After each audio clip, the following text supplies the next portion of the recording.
Join the community, guys. Hit that subscribe button if you're new to this channel, and thumbs this video up if you enjoyed it.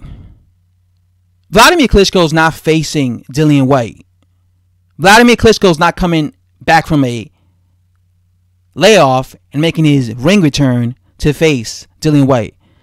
I see a bunch of boxing channels reporting this news that this might happen. The thing is, these are just rumors, right? Steve Bunce, a journalist from the UK, went around saying that someone, went to him, went to his ear and told him, listen, Wladimir Klitschko might come back this year, and he's looking to face an English heavyweight, right? A British heavyweight. Now, we already know it's not going to be Anthony Joshua.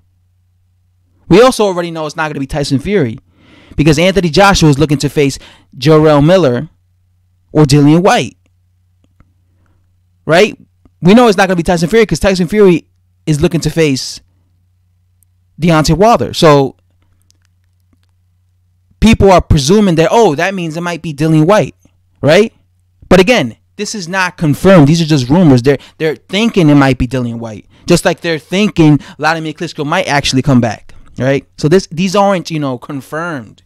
It's not like these guys are in negotiations. But let's think about this for a second. Can it actually happen, though, right? First of all, Wladimir Klitschko's up there in age, right? He hasn't fought in 2 years now, right? Now he's actually up there in age, right? Right now, Tyson Fury has not fought. He doesn't have a signed contract yet with Deontay Wilder. So maybe it might be Tyson Fury. You guys ever thought of that? Right? Maybe Tyson Fury is really gonna fight Wladimir Klitschko, because Wladimir Klitschko is still pissed off that Tyson Fury beat him 4 years ago. He's still pissed off about that, and he always wanted that rematch. But we already know what happened. The rematch never happened because of what happened with Tyson Fury and his personal issues. So maybe that's it. Maybe if he does come back, maybe he's actually the British fighter that everyone's talking about is not Dillian Whyte. It's actually Tyson Fury, right? Because I'm pretty sure Tyson Fury will have no problem facing Wladimir Klitschko in a rematch because he beat him already. And I still believe that Wladimir Klitschko is embarrassed that he lost to Tyson Fury, right? Because he was supposed to destroy Tyson Fury. It might even be Anthony Joshua. Because like I reported earlier, Dillian Whyte's complaining that they're not giving him a proper offer. So maybe they're doing that because they're like, you know what? Let's not give him a proper offer. Instead, let's give Wladimir Klitschko a proper offer. Right? Let's save this Wembley day for Wladimir Klitschko, because the first fight was such a great fight that people, and look at how many people came to that event, 80,000 people at Wembley. We're going to have the rematch, Wladimir Klitschko versus Joshua Part 2 at Wembley, son. Make a bunch of people come to that event again, right? So maybe it's not Dillian Whyte. Maybe it's these other British fighters, because again, none of these guys have fights confirmed yet. Joshua versus Dillian Whyte is not confirmed yet.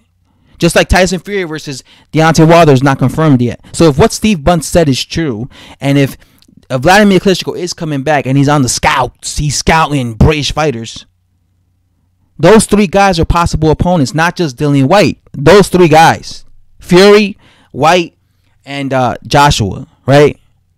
Now, do I personally want to see Wladimir Klitschko come back? No, because I think that now at this point in his career, now he's up there in age. Right now he's old. This man has fought once in 4 years, right? But then again, I might be totally wrong. Maybe he comes back, and maybe if he fights Dillian Whyte, or maybe if he fights Tyson Fury, or maybe even if he fights Anthony Joshua, maybe he puts a good effort for himself. Maybe he goes in there and he dominates with these guys. But I think just for legacy purposes wise, I think he should just stay retired, because if he comes back and he loses again, right now his legacy looks good, because look at his legacy right now. He was a long-reigning champion, and he lost to two guys who are currently still unbeaten. He lost to Tyson Fury and Anthony Joshua. Tyson Fury became the undisputed champion. He's still currently unbeaten. Many people believe he's the best heavyweight around. And Anthony Joshua, he lost to. Anthony Joshua is currently a unified champion, and most people believe he will become undisputed. So losing to both of these guys is no shame. There's nothing bad about that. It doesn't make you look bad as a fighter. You just look at that like, okay, He lost to both of these guys who went on to be great fighters, right? It's kind of like when Lennox Lewis had a hard time with Vitaly Klitschko. When Lennox Lewis had his final fight against Vitaly Klitschko, that was a difficult fight for Lennox Lewis. He didn't just dominate Vitaly Klitschko. That was a war, right? It was a hard fought fight. You know, Lennox Lewis had to earn his victory against Vitaly Klitschko, right? That he pushed him to his limits, right? But there's no shame in that, because look at what happened to Vitaly Klitschko. Vitaly Klitschko went on to do great things in his career. So you look back at that and say, okay, you know what? That was a tough fight for Lennox Lewis, but he managed to beat somebody like Vitaly Klitschko, who never lost a fight after that. He went on like a 9-year unbeaten streak. So it looks good, right? Years later, right?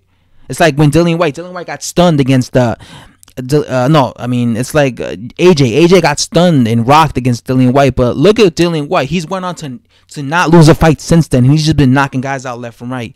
So it makes the longer the years that pass, the more Dillian Whyte keeps winning, the better it makes AJ look as a fighter, right?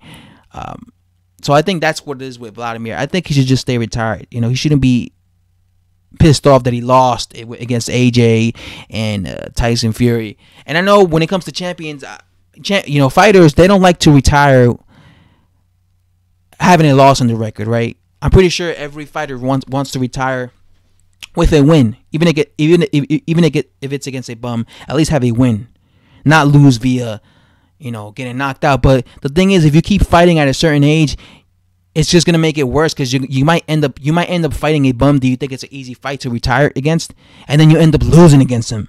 I mean, look at Mike Tyson. Mike Tyson would have destroyed Kevin McBride in his prime. Mike Tyson would have destroyed Danny Williams in his prime. But he fought so long, and he was shot to bits by the time he fought these guys, and he ended up losing against them. So it looks really bad that he lost to both of these low quality level heavyweights, right? So look at Ricky Hatton. Ricky Hatton got knocked out against that guy. I already forgot his name. He was a Ukrainian fighter or something, or I think from Germany. No, I believe he was from the Ukraine. But that guy that he lost to, Ricky Hatton would have destroyed him in his prime. But Ricky Hatton came back off after a 3-year layoff, after being on cocaine, after gaining a bunch of weight, losing a bunch of weight, and he got stopped by a body shot. This same guy got knocked out by Poli Malignaggi. Poli Malignaggi is not a big puncher. He's a feather fist puncher. Yeah, he managed to stop this guy. Yet Ricky Hatton couldn't do it. And Ricky Hatton hits far harder than Poli Malignaggi. And that's the reason why Ricky Hatton fought him, because he probably looked at him and said, you know what? This is an easy comeback fight for me, because Poli Malignaggi, a guy who has feather-fisted punching power, was able to knock him out. So I will destroy this guy. The problem that, the thing he didn't take into consideration was the fact that he was coming off such a long layoff, and he was very rusty, right? And he was fighting a guy who, even though he got knocked out against Poli Malignaggi, he was very active compared to Ricky Hatton. And look at what happens. He ends up losing and getting knocked out against a guy that he should have destroyed in 2 rounds. So I think this is what I think. Wladimir Klitschko should just stay away from boxing. Just retire, man. This guy made a lot of money. Just stay retired, because he's gonna end up fighting someone. Maybe he comes back. Maybe he doesn't fight Tyson Fury. Maybe he doesn't fight Dillian Whyte. Maybe he doesn't fight Anthony Joshua on April 13th or this year. Maybe he comes back against a bum, and then he looks bad against him, and then people are gonna say he was overrated. And it wasn't that he was overrated. It was just he was up there in age already, And Father Time was right there. He was Father Time basically. So I think what Wladimir Klitschko needs to do is just forget about boxing and just stay retired. His era is over. That's just it. The Wladimir Klitschko era is over. I don't see him coming back beating Anthony Joshua. I don't see him beating Tyson Fury. And I see Dillian Whyte giving him a hard time if that is him. If he does fight him. And that's all I have to say, guys. Thanks for watching. Subscribe if you enjoyed this channel, and thumbs the video up if you enjoyed the video. Bye-bye.